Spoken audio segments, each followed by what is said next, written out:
नमस्कार, प्रणाम। हम खुशबू मिश्रा आप सबके बीच में फिर से एगो नया बेटा विवाह गीत प्रस्तुत कर रहा बानी। आप सब लोग गीत के ज़्यादा से ज़्यादा सुनी। गीत कैसन लगल कमेंट द्वारा ज़रूर बताएं।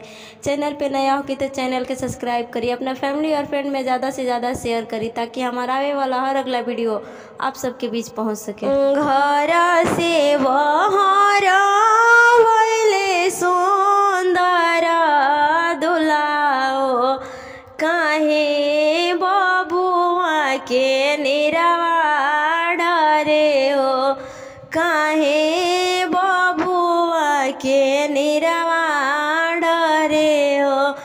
हंसी बात पूछे ले अपना पापा हो, काहे बबुआ के निरवा डरे हो, काहे बबुआ के निरवा डरे हो।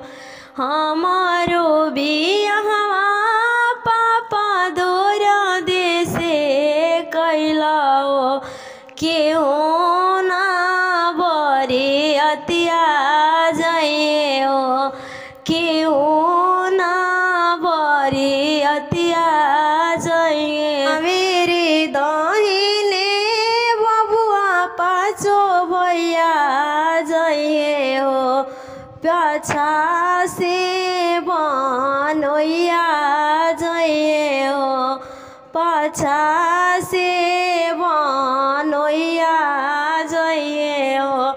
दान दहेजवा बबुआ पाछो भैया के दिया हो, पियरा धोती बनोइया के दिया हो, पियरा धोती बनोइया के दिया हो।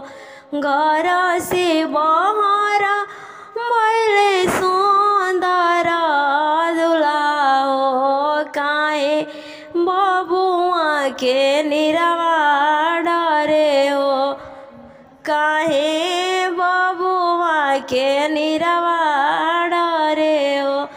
हंसी बात पूछे ले अपना चाचा हो, काहे बबुआ के निरवा डरे हो, काहे बबुआ के निरवा डरे हो।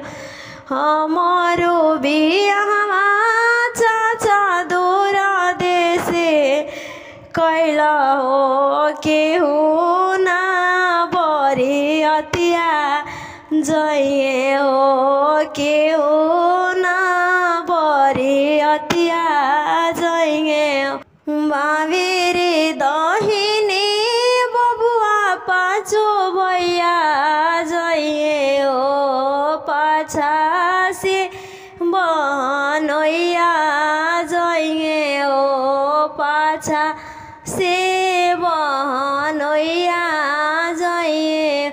दान दहेजवा बबुआ पाछो भैया के दिया हो, पियरा धोती बनोइया के दिया हो, पियर धोती बनोइया के दिया हो।